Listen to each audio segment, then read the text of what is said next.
Bonjour.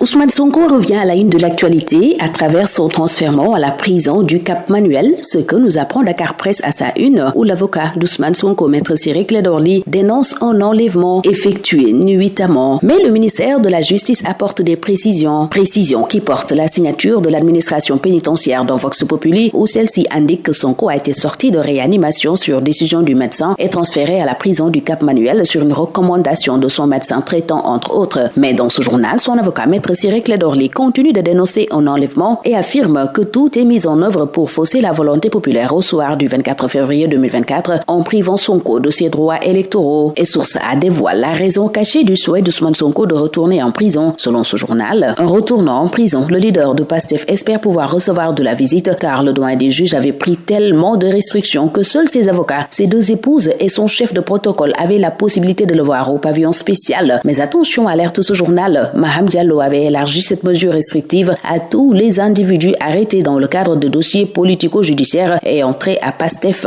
Et Source A souligne que les responsables de Yewwi Askan Wi n'ont plus revu la silhouette d'Ousmane Sonko depuis le fameux jour de la remise des dates du Khalife général des Mourides de Serigne Mountakha Bassirou Mbacké pour qu'il mette un terme à sa diète. Le même Sonko a servi une citation directe à Thiendella Fall face à son refus de lui remettre les fiches de parrainage, renseigne Les Échos, qui nous apprend que Sonko poursuit Thiendella pour coalition de fonctionnaires, attente à l'autorité de la justice et discrédit sur une décision de justice. Le leader de PASTEF réclame ainsi 2,5 milliards au directeur général des élections, renseigne ce journal, pendant que le journal Yoor-Yoorbi annonce Thiendella à la barre du tribunal correctionnel le 22 novembre. Ce journal informe aussi que les avocats d'Ousmane Sonko ont servi une citation directe au directeur général des élections. Pendant ce temps, Malick Gakou fait sa grande plaidoirie dans Besbi le jour, où il se prononce sur la Sénat, le report agité de la présidentielle, le FIT, Yewwi Askan Wi et Ousmane Sonko. Aux yeux de Malick Gakou, ce qui se passe avec la Sénat ne rassure pas. Gakou pense aussi que son pédigré et son cursus politique s'imposent devant tous les autres candidats. Mais il reste convaincu que le candidat Ousmane Sonko doit participer aux élections et Gakou promet qu'ils se battront pour cela. Déthié Fall est lui vu en roue libre par l'info, où le leader du PRP se prononce sur le parrainage, le cas Sonko-Macky Sall, la Sénat entre autres. Pour le 17 novembre, nous nous attendons tous à la réintégration du président Ousmane Sonko sur le fichier électoral pour être électeur et éligible. La popularité et les ambitions n'ont été des délits dans notre code pénal. Rappelle Déthié Fall qui accuse Macky Sall d'utiliser deux formes d'exclusion de candidats, l'exclusion par la voie judiciaire et l'exclusion par l'assèchement de parrains sur le terrain, exclure par ce biais d'autres candidats. Anta Babacar Ngom, candidate déclarée à l'élection présidentielle de 2024, a été elle accueillie chaleureusement à Ziguinchor, rapporte le Témoin, qui en déduit et titre Anta Babacar Ngom, reine de Casamance. La candidate du mouvement Alternative pour la relève citoyenne fait renaître l'espoir d'une Casamance de paix et de développement. Si on en croit ce quotidien, au moment où Walf Quotidien constate des hauts et des bas pour le candidat de Benno Bokk Yakaar qui fait face aux attaques de ses camarades de parti, ce qui fait dire sans doute à la tribune que Benno est sur une mauvaise pente.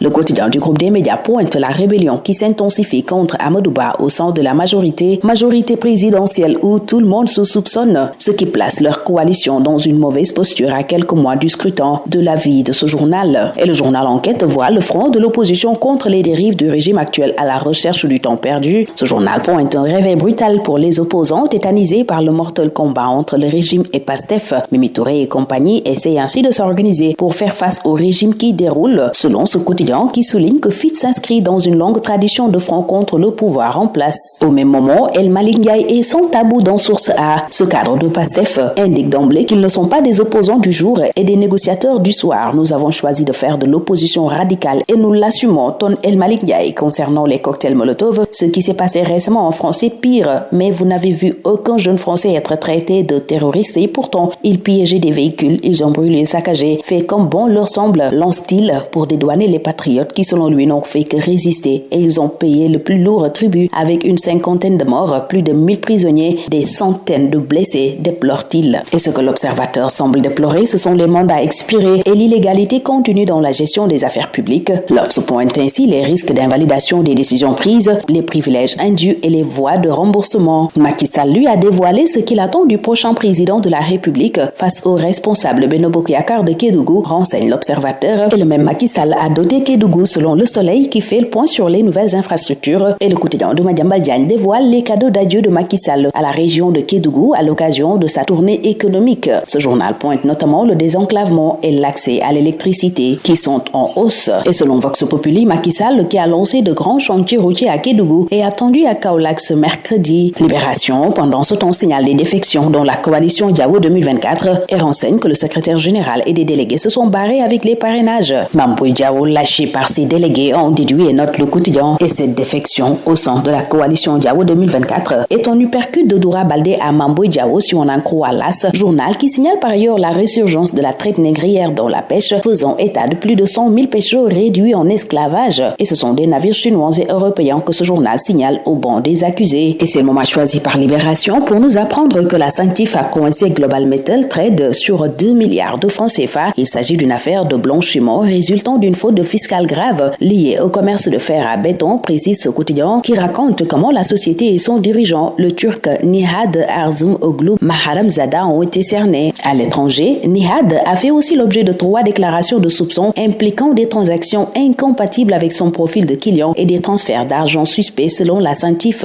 informe ce journal. Plusieurs autres journaux dont Besbi le jour nous apprennent au même moment qu'une Sud-Africaine a été arrêtée avec de la cocaïne à l'AIBD. La mule est tombée avec 92 boulettes dans l'estomac, note ce quotidien. Le quotidien des arènes sénégalaises sous l'ombre dévoile pour sa part la face cachée de sites que ce journal résume en ces 3 mots: populaire, phénoménal, provocateur. Note qui referme ce tour des journaux. Très bonne lecture, excellente journée à tous.